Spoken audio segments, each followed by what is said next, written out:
Okay, so far in our discussion on the section on clear comprehension, so already discussed about going forward and returning, looking in front and looking away. That means in every other direction. So next, the Buddha says, saminjite pasarite sabajana kari hoti. So that means in bending and in stretching, one applies or practices clear comprehension. So bending, stretching here means bending and stretching of your various parts of your bodies.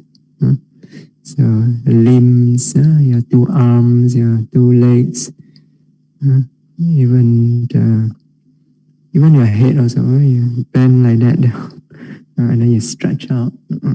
That's also bending and stretching. Your whole body also, you can bend down and then you can reach out and stretch out. So some exercises are like this, right? Bending and stretching. You can bend to the side, stretch. You bend one side, stretch the other side. See? So all these actions are called bending and stretching.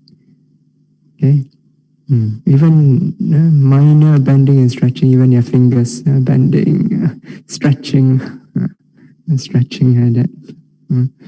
So all this bending and stretching. Okay? So it's meant to cover every minute bending and stretching, okay? Not just the major ones. So just like under the postures. You have standing, walking, sitting, lying down, and then you have all the other minor postures. So which includes every single way that you can place your body. Okay? And so here also. So every single act of bending or stretching, no matter how big or how small, included. Okay? Even when you are sitting, sitting meditation, sometimes yogi slightly move a bit just to stretch a bit.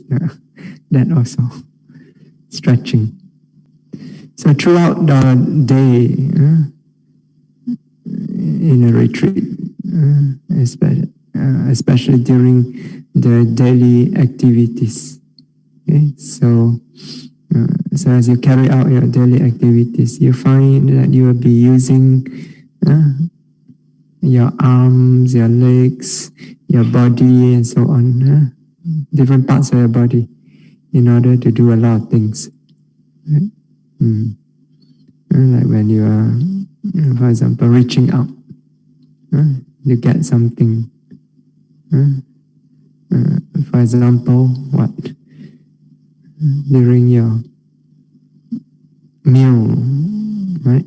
When you take your food, right? So you reach out to take the food. That's reaching out. That's stretching out. You're stretching out your arms, right? Yeah. So of course, you must do this with noting. You must note first of all, seeing, looking at the food. Don't look elsewhere. Don't look at your neighbor's food. Look at your food. So and make sure you're not seeing. That's clear comprehension of looking. So seeing, and then pops up the intention. You want to take the food, right? So the intention arises, the impulse arises. So often automatically, you don't have to sit there and say, I want to take this food. You just seeing, and pop, it comes. The impulse just comes. So that is intention. So you have to note the intention to take the food. Of course, you don't note intention to take the food, intention to take the food. By the time you note like label like this, your intention long gone already. So, as we said the other day, the impulse is very fast. In fact, very difficult to label because the moment you label is not there already. It's very fleeting. So it just pop up like an urge. And the moment it pops up in the mind, you find your arms starts to become stiff. Right? That's the nature of the wind element arising. So due to what? Due to the impulse to take. So immediately it causes the arising of this nature, the wind element. It becomes firm and tight. When I say tight, it doesn't mean you flex your muscle. It just becomes slightly tight, ready to move. And then it starts to push forward and push forward.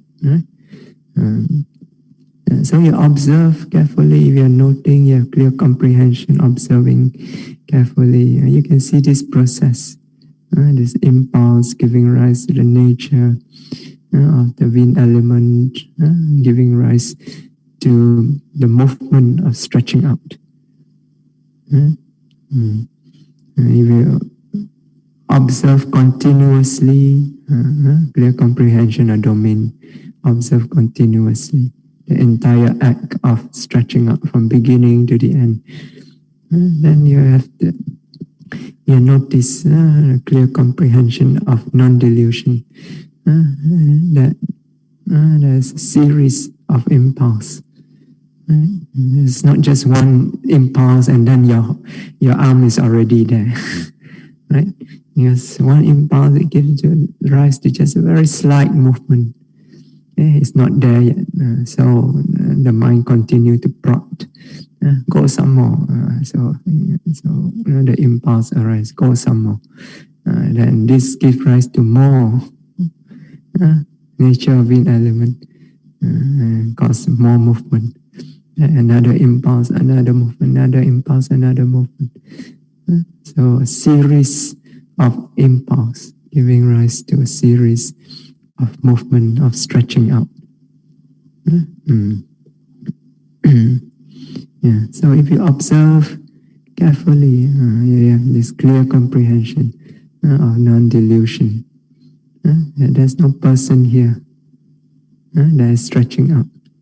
It's just a series of intention giving rise to a series of movement. There's no arm that is stretching out. It's just this nature of wind element giving rise to the movement. Right? So that means you discern things clearly as they really are. This is called yatha bhutam pajanati, seeing things as they really are. This is exactly what this act of stretching out is really. In reality, this is what it is. Just a series of intention and a series of movement. There's no person, no being here that is stretching out. So stretching out, and then after that, you take, and then you bring it close to you. Right? Bringing close to you is what? It's bending. So that also yogi applies clear comprehension. Practice clear comprehension. Before bringing, of course, you must scoop. So scooping in a way also is bending. You have to bend your wrist a bit, right? So your intention to scoop. As soon as the intention arises, you start to feel that the around the wrist and the fingers, it starts to become firm, right? Then it starts to move. Then the scooping, right? So you're not intention, scooping, another intention, scoop some more, another intention, scoop some more. You have to really go very slow in order to see this. If you just go pop, finish, you don't see anything. That's why you ask yogi, slow down, then you can observe. Then after that, you bring it. Bring it is bending. So again, you're not intention. Right?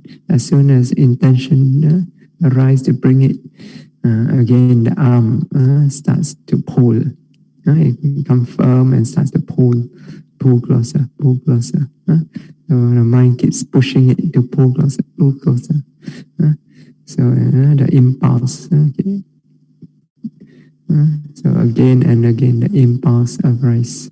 Move it closer, move it closer, move it closer. So this gives rise to one movement after another, after another. So the yogi slow down. You can observe clearly, clearly comprehend this entire process of bending and bringing the foot close to the mouth. And so throughout the day, there are many actions like this, stretching and bending the arm, not just when you are taking food. Every time you open and close the door, right? You're bending and stretching your arm, right? So must apply clear comprehension. Observe the process, bending, bending, stretching, stretching. So when you pay respect, right? So do you bend and stretch? A lot of bending and stretching in paying respect, right? First, when you bring your palms together, in a way you're bending your arms. You put it together and then you bend it. So you have to note with clear comprehension the intention and then the bending and bringing up the arm. So you note carefully, bringing, bending, bending, bending, bending. So intention, bending, intention, bending. Then after that, your body goes down. Right? So before body goes down also, has intention. So you can feel again, the intention arise, the impulse arise, you start to lower the body. So you lower the body also, you notice the nature of the wind element. So it's lowering. Actually, lowering the body, it's like struggling, to. On the one hand, you actually have to hold the body up. So you don't hold it; it fell. It straight away go down. Right? So what is it that's holding it up? It's the wind element. But at the same time, lowering it. So because of the intention, the impulse, you're lowering. So it's like you're controlling the movement. You're holding it, but then you're releasing it a little bit. Holding it, releasing it, holding it, releasing it, holding it. So with each impulse, release a bit, release a bit, release. So as it bow down, what happened? The body is bending. So that's bending. So you apply clear comprehension. Slowly the body bend down. Then you can feel the nature of the wind element bit by bit by bit. Also the nature of the mental impulsion. Okay? So seeing clearly the impulsion giving rise to the wind element, moment by moment by moment. Okay? Then once you reach down, your arms stretch out slightly, right? So before you stretch out, not intention to stretch. Right? Soon as intention arise, again the wind element arise, pushing it up, pushing it up. So it starts to stretch. Okay, Mm. And then when you want to lift up, you want to come up, again the intention arise. Then what happened? The body again become like stiff. When you are completely on the ground, for a moment the body is completely relaxed, right? Then the moment the impulse, now you get up, immediately the impulse arises. There's a changes in the body. Okay? The relaxed materiality disappear. In its place, the tense materiality arise. So then it starts to pull up. Okay? So bit by bit, the impulse arise. Bit by bit, it pulls up, pulls up, pulls up. Okay? And then as it pulls up, after the body has come up for a certain distance, then your both arms also again begin to bend up, right? So again, you note intention, and then it slowly lifts up, lifts up, lifts up. So you observe carefully, you slow down, you observe very carefully. You see, there's no person here who is bowing. There's just all this process, mental, physical nature going on moment after moment after moment. And your mind is really clear, you can discern each mental, physical nature that arise and disappear immediately. So you observe this arising and disappearing continuously. Then you discern the nature of impermanent suffering, non-self. So, just in the act of bowing, you see, clear comprehension in bending and stretching.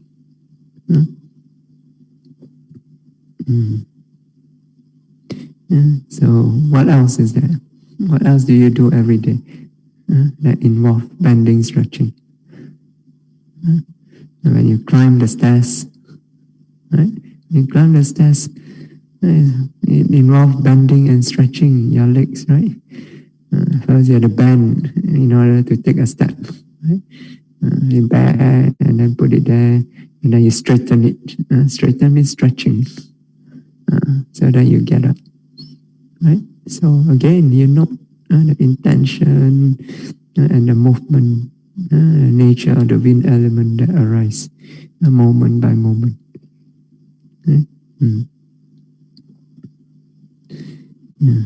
So when you're scrubbing, when you're washing your plate, you're scrubbing. What is your arm doing? It's stretching, bending, stretching, bending, right? So when you're sweeping, so your arms swinging, actually stretching and bending, stretching and bending as you sweep. Right? And even the body also side to side. There's also some parts are being stretched, some parts are bent slightly, right? So you're not. It's clear comprehension, right? So each time there's an act of stretching and bending, no matter how small it is. So the yogi note, okay? Note the act of stretching and bending. Apply clear comprehension. Note clearly. Okay? Note continuously. So when the noting is clear, yogi will be able to discern clearly the true nature of this act of bending and stretching. But in your practice, so during your practice, in your retreat, when a desire arises in order to stretch or to bend, what do you do? So, first of course, you must note the desire. But of the yogi is not to immediately act on it. Yes, that's the way of the yogi. You do not act on every single desire that arises. First, you must note the desire.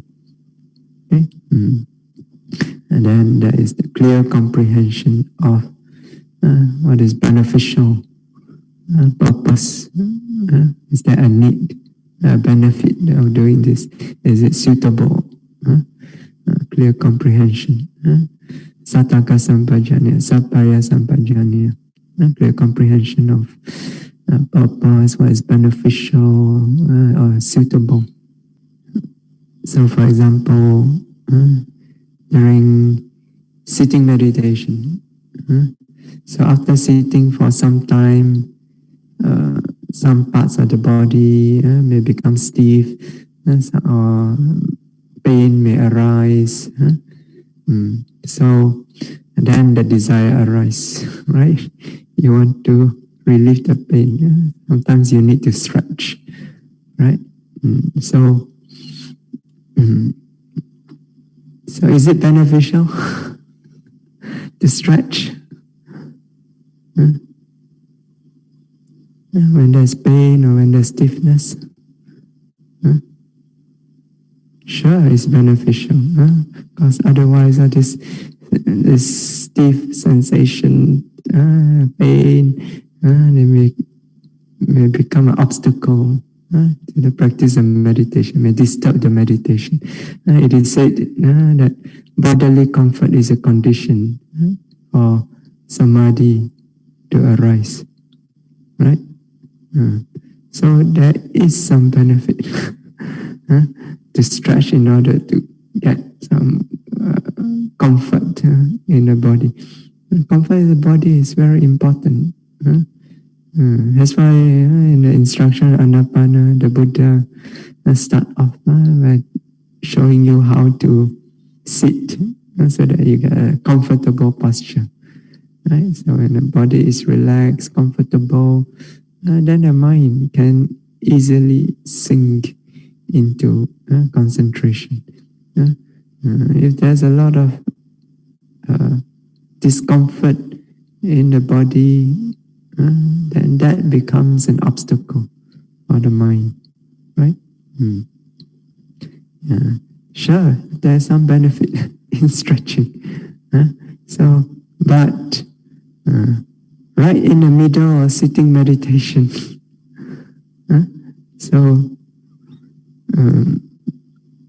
it is not suitable.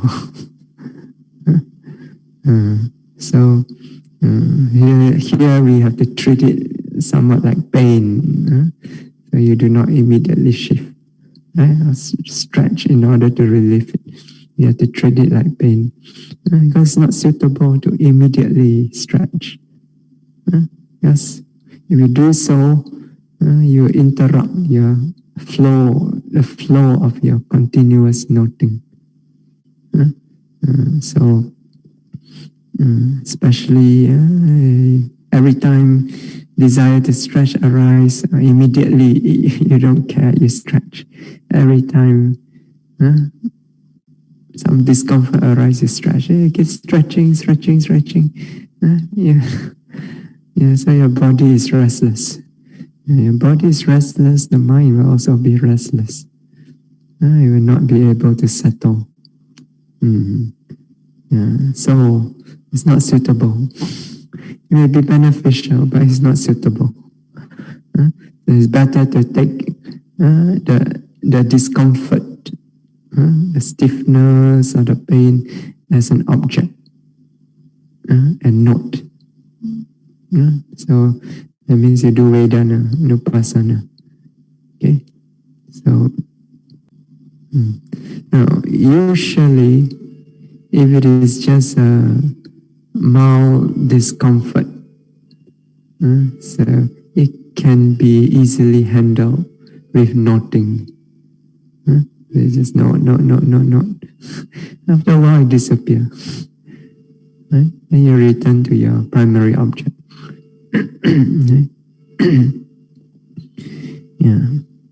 But sometimes the discomfort or the pain become too intense. So, and then it may come to a point where no matter how much you try to not, so the mind keeps being disturbed. So when you note pain or some discomfort in the body, as long as you can continue to note, it's a good object. You can see its nature clearly. It's a good object. You should continue to note. No matter how painful it is, how uncomfortable it is. So if you can still continue to note, that means it is helping you to build up your mindfulness and concentration. So when we say you can continue to note, it means that your mind is still relaxed, can settle into this difficult object and discern the nature clearly without being agitated, disturbed. That means no dosa arise. You can note in a detached manner. So as long as you can continue to do that, you must continue to do that. Okay. It also helps to build up the strength of the mind. So build up the courageous effort. You see, it means you are not a yogi who immediately some little discomfort arises, you raise the white flag, surrender. No, you with courage, you note. You don't give up. Okay? And this trains the strength of mind. This helps builds up the strength of mind. And this will help you in the development of insight. Because when in the Vipassana meditation, when you develop insight, especially insight into nature or dukkha, it can be very difficult.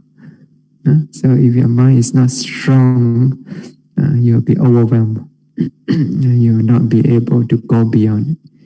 The knowledge will not deepen, it will not mature. So in order to deepen the insight into dukkha, mature it, you need to have that strength of mind to be able to face the nature of dukkha again and again, continuously. If you keep asking, why me, why like that? Why, then you cannot face it. So you're not mature. The insight will not deepen. You will not be able to go beyond it. Transcend. You will not be able to transcend suffering. So as long as the object, you can of pain, discomfort, you can still note. You continue to note. Okay? But it may come a time when it becomes too difficult. You can no longer note it with a calm and clear mind. The mind keeps getting agitated. Even you note the agitation, it may disappear for a while, but it keeps coming back again and again. So when this happens, that means this object is no longer suitable. You cannot develop insight with this object anymore, because it becomes now an obstacle, because your mind keeps getting agitated. Okay? Then at that time it's suitable to stretch. Okay? But mindfully. Okay? So so you have to do it mindfully, aware of the intention, aware of the movement that arises from the intention. Okay, so sometimes all it needs is you just turn a little bit to stretch some small little muscles, and then it's relief. And then after that, you just relax and then go back to noting. Okay? Not the pain again. See what happened to it. Yeah. So, but in the middle of the sitting, when you stretch, don't go stretching. Oh, like that. No. Or go yeah. Remember, there are yogis around you. Unless you're meditating alone, it's not a problem. You go stretch like that, you may hit them. So In the commentary, there's this story of the monk who unmindfully he stretched. So he stretched his hand behind, and then a bhikkhuni behind. And then it says that he loses his monkhood. That means he stretched, and then he touched the bhikkhuni, last arise, and then I think one thing leads to another, and then he breaks his precepts. So by the commentary just say he loses his monkhood. So touching alone does not make you lose the monkhood. Okay, so it must be something else that leads from there. Okay, so you have to be mindful when you stretch. It says another monk stretch his legs unmindfully, and then the leg go into a fire. Must be really unmindful. Fire is there, you cannot see. Another one is stretches his arm towards, I think he was trying to take the rope, stretches up, and then unmindfully did not see a snake there, and then got bitten. So you must look where you stretch. Okay, so in the middle of sitting meditation, so you do not stretch immediately. It's not suitable. Okay, so only when it becomes really unbearable beyond your ability to continue noting with a clear mind, then only it is suitable to stretch. But after the sitting meditation is over, usually after sitting meditation, especially after a long sitting session, your body will be very stiff. So then at that time, if you want to stretch, it's suitable to stretch. And it's beneficial also, to get the circulation going. Okay? Where you have to do it mindfully. And you have to be careful also. Where, when you're stretching, where your limbs are going into. You don't go and knock other people. So, and if there's a lot of yogis around and they're still meditating, it's not suitable to stretch there. You may disturb them. Go another place. Okay, where there are no yogis, go somewhere else and stretch. Okay. So there's clear comprehension of what is beneficial and what is suitable. So another question is, how about when you stretch in order to exercise? Many yogis ask this, especially those who are in long retreats, especially the older yogis. Yeah, when you're young, your body is okay. Yeah? When you're old, body starts to give a lot of trouble. Then you find you need to stretch sometimes. Yeah. So young people with healthy body, so you don't need to exercise during your retreat. Okay, your body is young and is healthy. It can take a lot of beating. Don't worry. So no need to trouble yourself with exercise. Just focus on your practice, because your time here in a retreat is very precious, especially in this time of pandemic.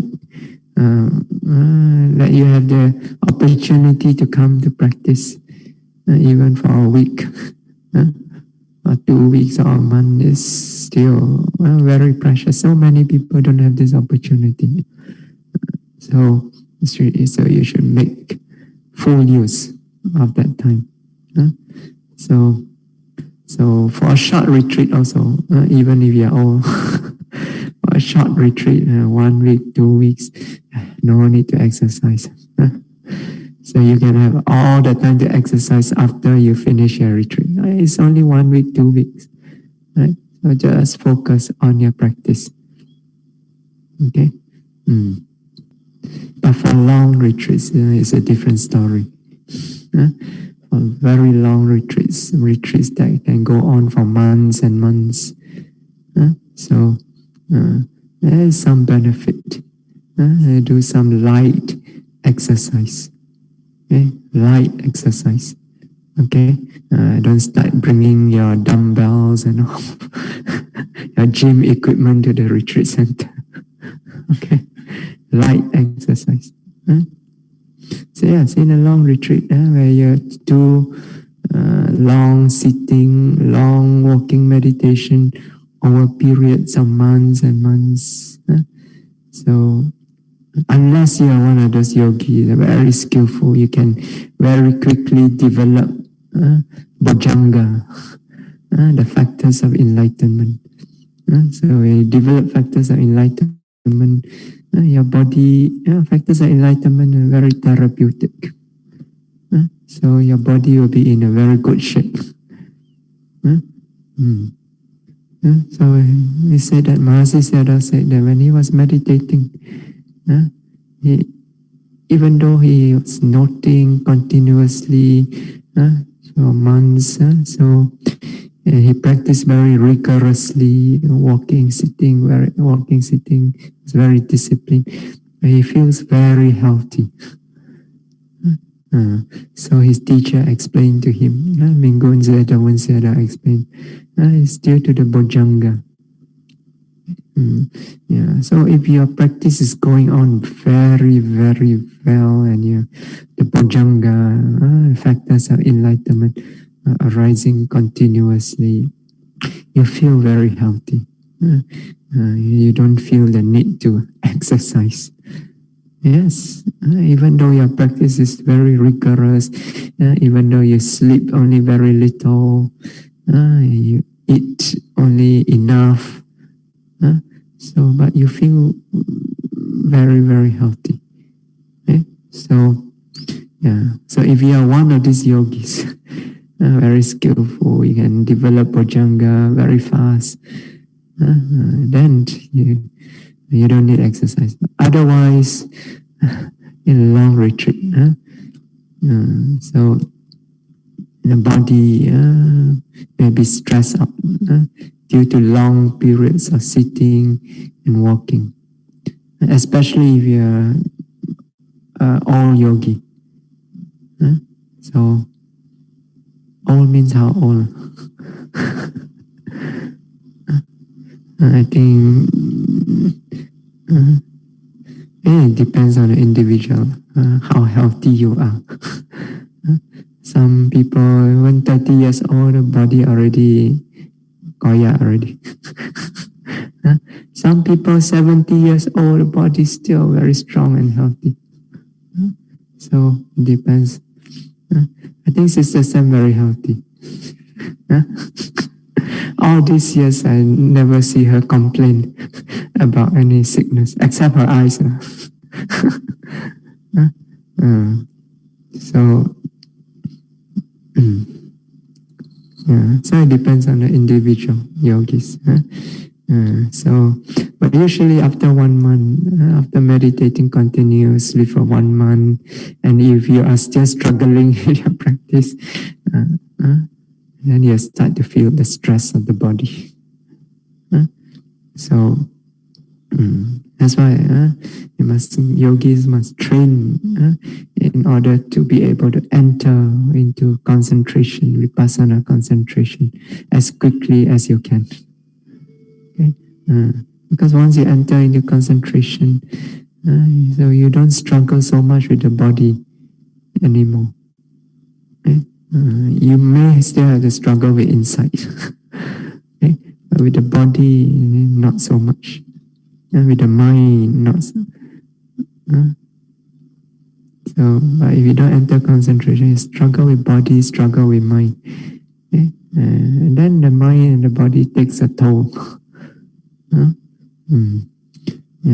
So that's why we ask you all, come again and again for retreat. Develop this skill of meditation.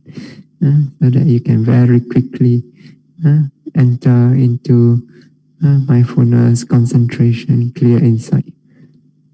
So that you don't have to struggle so much with the body and mind. Only struggle with insight.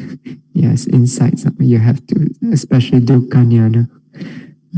So, yeah.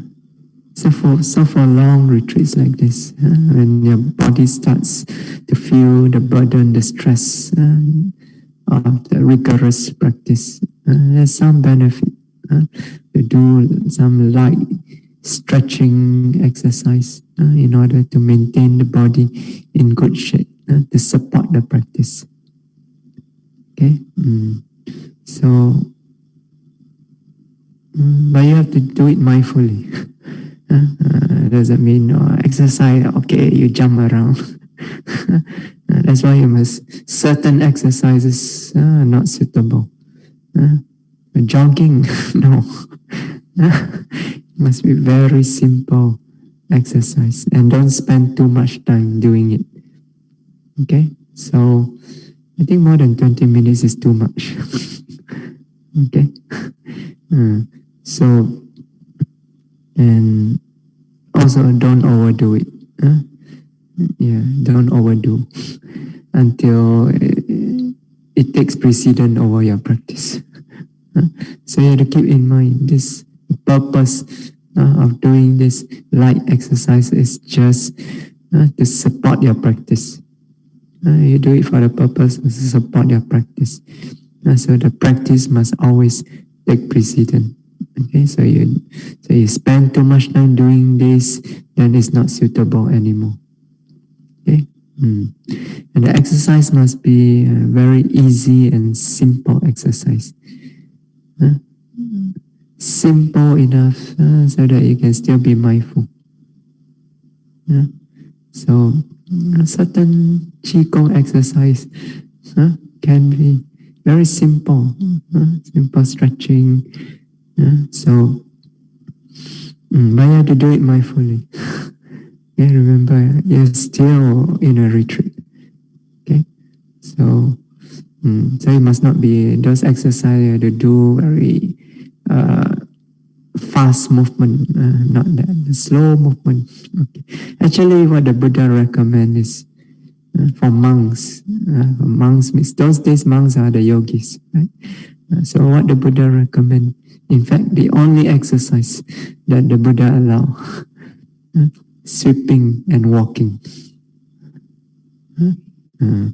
So you really want to exercise, do some sweeping. When I said sweeping, remember in Buddha's time they live in forest monastery, right? So sweeping means not sweeping meditation hall. Sweeping means sweeping the forest, the leaves. You can try tomorrow. You ask the broom from Zozo, not those broom you sweep the hall, and those broom you sweep the leaves. You go and just take one little spot. You go and try sweep. Just after a few minutes you do this, you find you start to sweat. Because your whole body is moving. Your whole body is turning, twisting, it's stretching. Your arms are moving. But you can do it mindfully, you just sweat. So in those days they sweep a very big area. So you can do that. We will appreciate it. Zozo will appreciate it. Yes, help us. So when you will sweat, you really will sweat. After that, you feel very good. After you go and meditate, you feel very good. Your body will feel very comfortable. Yeah. Walking also. Imagine those days, they walk to go for alms round, long distance, right? Those of you who have been to pilgrimage in India, if you've been to Rajagaha, right? Remember where the Buddha stayed in the Vulture's Peak, right? From the bottom you hike up. Right? How long was that? Every day the Buddha walk up and down that path to go for arms round. That is called walking for exercise. So not just walking up and down short distance like this. You don't sweat much. Here in Santisukkarama, you have one advantage. You know the hill there, the path leading up. You can just walk up and down a few times. So yes, when you walk up, you start to bend. You exert your heart. Okay? So you take in oxygen. You just walk up and down a few times. You can walk over the other side. You take some sunlight, which is also good. So because in a retreat center, whole day indoor, you don't get sunlight. Okay? You get some sunlight. After that, you feel very good, refreshed also. So such exercises Buddha allow. So when you walk, you are stretching your muscles also, your leg muscle. So when you walk also, your arms also, you are moving it, right? So, and it's also an exercise in mindfulness. That's how good you are. You test yourself. Can you walk up and down that hill, maintaining your mindfulness throughout? Bringing your mindfulness with you, bringing it back. So, a test of your mindfulness. Okay. So such light exercises suitable, especially for long retreats. So that's why sometimes and yogi requests those who are doing long-term meditation, when they request do some light stretching, I say okay, as long as you are mindful. Okay? And also exercise in places where people are not meditating. Okay? So you don't disturb others and don't spend too much time. Do it mindfully, don't spend too much time. Just stretch enough, your body feel good enough, and then go back to your practice. Okay? Yeah. Don't overdo it. Yeah. There is a history in Buddhism of monks overdoing exercise. It's called Shaolin Temple. Yeah, they actually started as exercises. When the first patriarch, Bodhidharma, first patriarch of Zen in China, Bodhidharma, he came over from India to China. He arrived somewhere around the Shaolin Temple. So he meditated. There was a group of monks there also meditating. So they were meditators. Okay? And they were very diligent in their meditation. And they meditate long hours. Okay? So they sit very, very long and meditate. Okay? But they were very sickly. Because they didn't move their body. They were all the time sitting there. So that means their meditation also not very deep. No bojjhanga. That's why it's so sickly. If they are bojjhanga, then they won't be so sickly.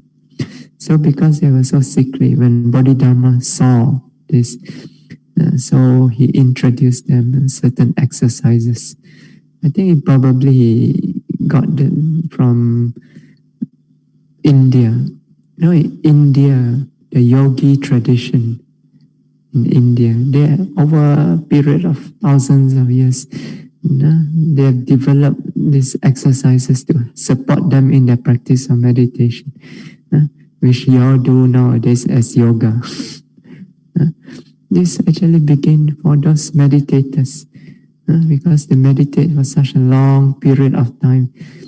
So they do this exercise to prepare their body to take the strain to be able to take the strain of meditation. That's why you see those people who do yoga, they can sit full lotus, very long period of time. They can meditate, they can enter samadhi. So these exercises is to support the practice of meditation. So Bodhidharma probably brought this exercise and taught it to those monks who were at the Shaolin temple at that time as a kind of exercise to strengthen their body so that they can meditate better. But then they overdo it. Over time, simple exercise slowly developed into martial arts. And now they are famous for martial arts instead of meditation. So don't overdo. Okay? You want to be famous for vipassana, not for some exercise or martial art. So then the yogi also apply clear comprehension of domain, gochara sampajanya. So that means when you're bending, stretching, so you note continuously. Okay? So you make sure as you're stretching, as you're bending, you remain with noting the act, the intention, noting the movement, the series of intention, the series of movement, note continuously. Okay? So that's called clear comprehension of domain, remaining within the domain of satipatthana with noting. Okay? So here there is again another story of an ancient elder, ancient Thera. Where is it? Okay, so he said that once there is an elderly bhikkhu who was speaking with his pupils, his students. And while he was speaking to them, he bent his arm abruptly. But then very quickly he returned his arm to its original position and then bent it again slowly. So his students, when they saw this very strange action, so they asked him the reason for this very strange behavior. And then he explained. He says, since I began meditating, he must have meditated for a very long time because he's a very elderly bhikkhu. So he says, since I began meditating, I have never once bent my arm without mindfulness. Never once. Imagine. So, in one day, how many times you bend your arm without mindfulness? So, for him, he said, never once bend his arm without any mindfulness. But now, he says, as I was speaking with you just now, I forgot to do it mindfully. After so long, suddenly one moment of unmindfulness. So for him, there's more moments of mindfulness. Moments of unmindfulness are rare. So for most yogis, it's the opposite. So he says, I forgot to do it mindfully. So that's why I put my arm back and bend it again mindfully. So it says that his students were filled with admiration for his great mindfulness. And they say, well done, sir, sadhu, sadhu. You are a true bhikkhu, a true yogi. Okay. So this elderly bhikkhu, he practiced clear comprehension of domain. Okay? So throughout his life of practicing, since he began meditating, he kept within the domain of satipatthana. Every time he bends or stretches his limbs, his body, he do so only with mindfulness. Okay? So through clear comprehension of domain, the yogi remain noting continuously, moment after moment after moment. Okay? So in this way, you develop as bhavana, development of mind. The mindfulness develop, concentration develop. Okay?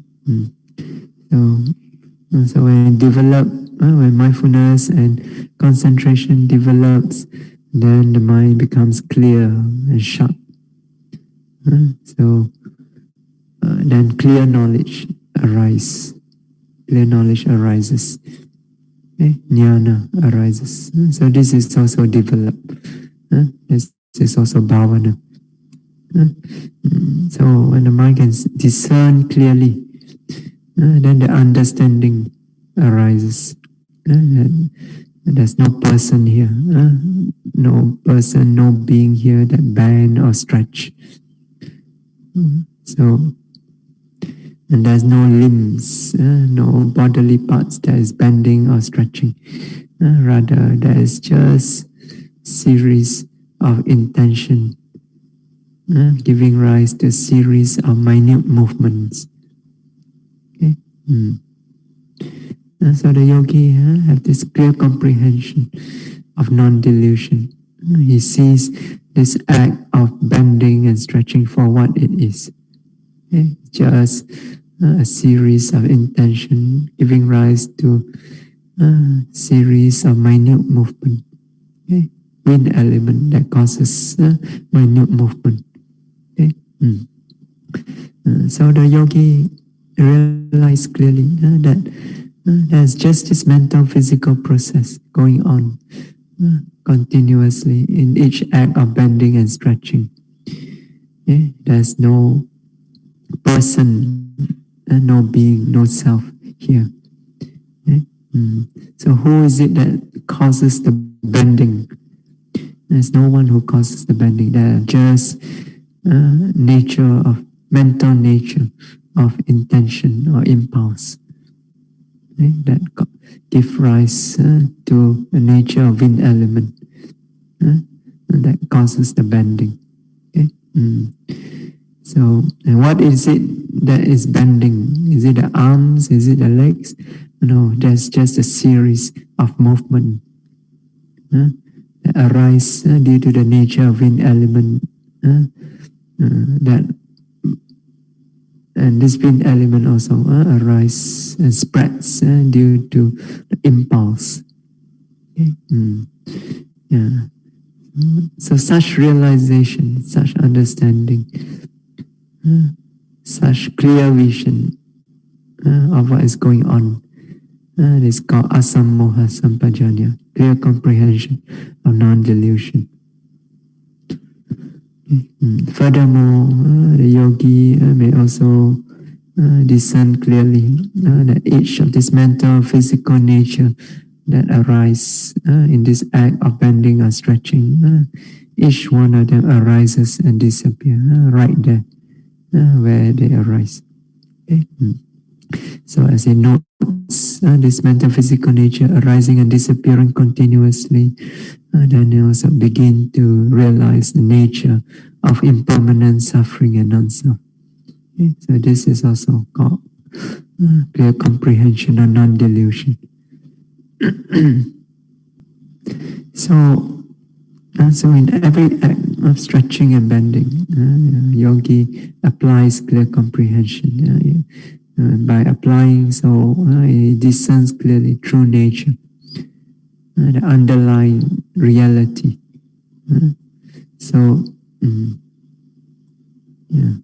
But in the beginning, when you start noting, so you do not immediately do away with concept.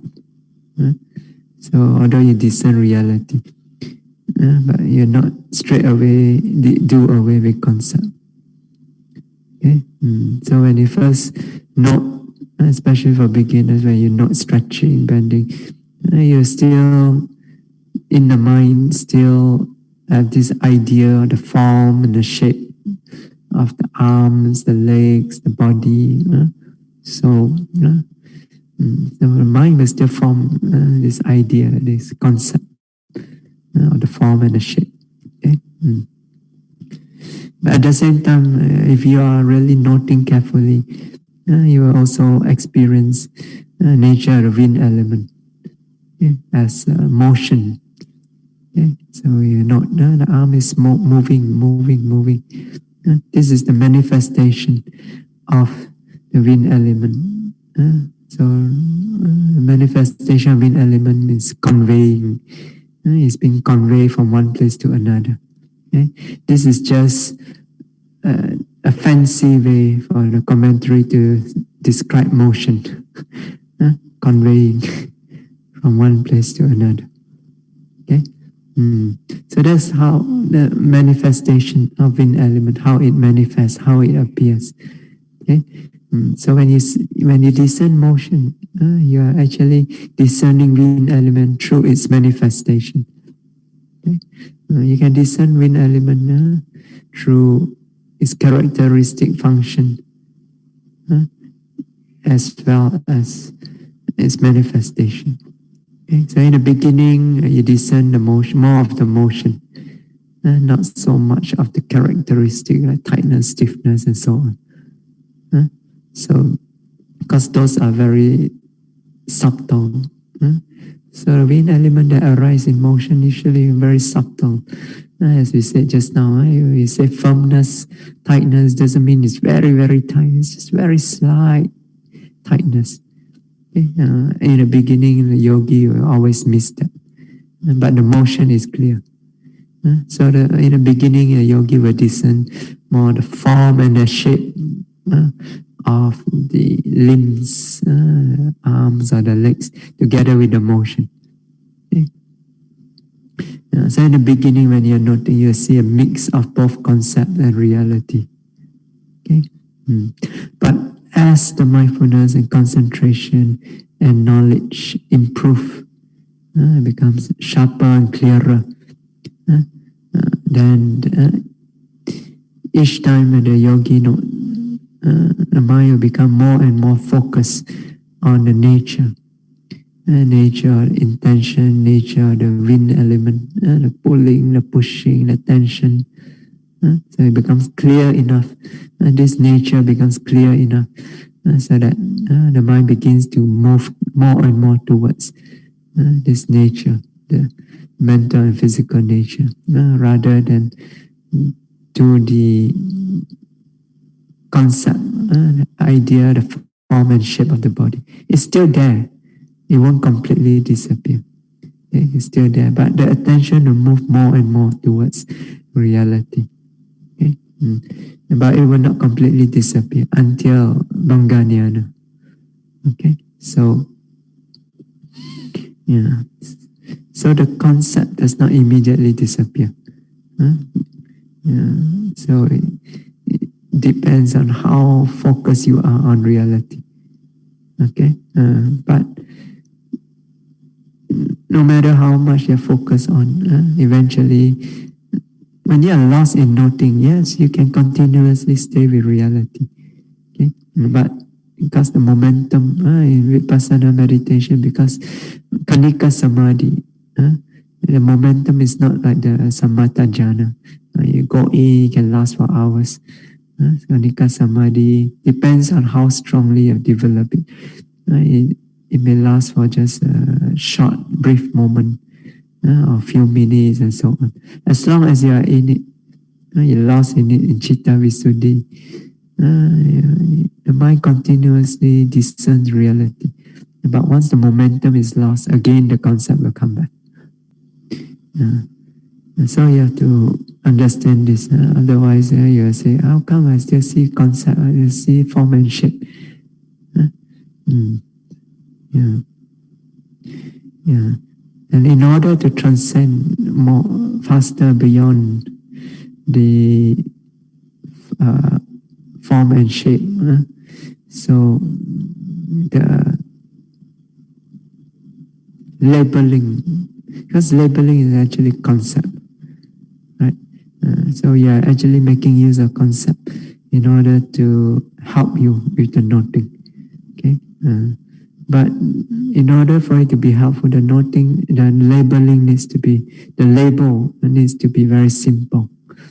Okay? As simple as possible. Okay?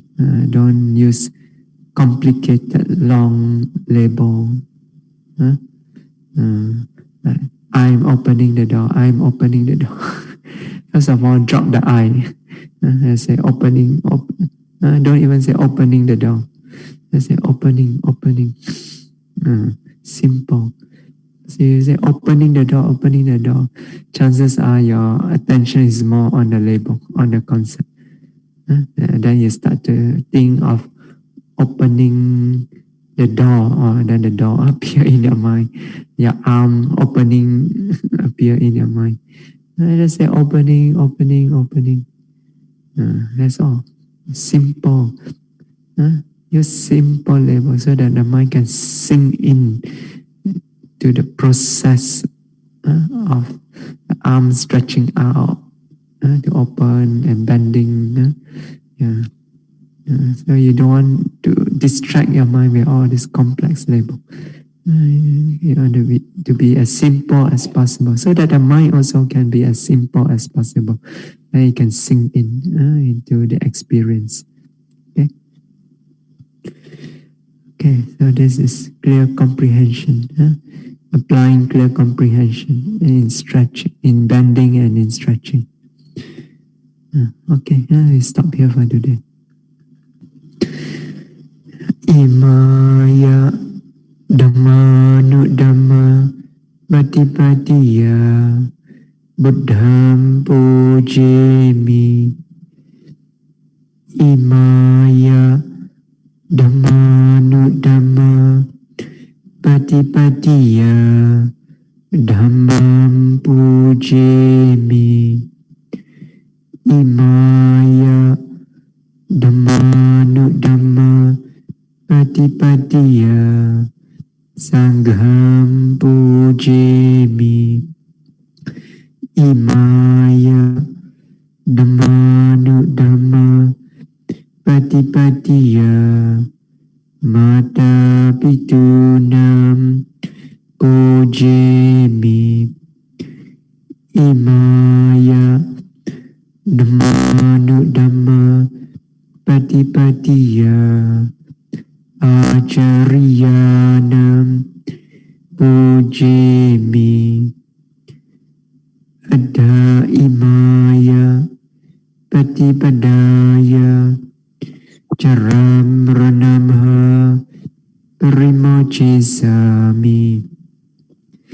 Idame Punyam Asawakaya Vaham Hotu. Idame Punyam Nibbanasa Pachayo Hotu. Idame Silam Magaphalanyanasa Pachayo Hotu.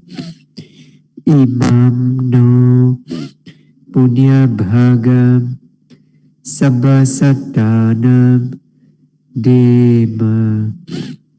Imam no Punya Bhagam Sabbasatanam Dema. Imam no Punya Bhagam Sabbasatanam Dema. Sadhu, sadhu, sadhu. So may all of you be well, happy and peaceful always. May you all always be healthy, be safe, be strong, be able to practice the Dhamma continuously without any obstacle, without any trouble. And soon may all of you be able to experience the unconditioned peace of Nibbana through your practice of Dhamma.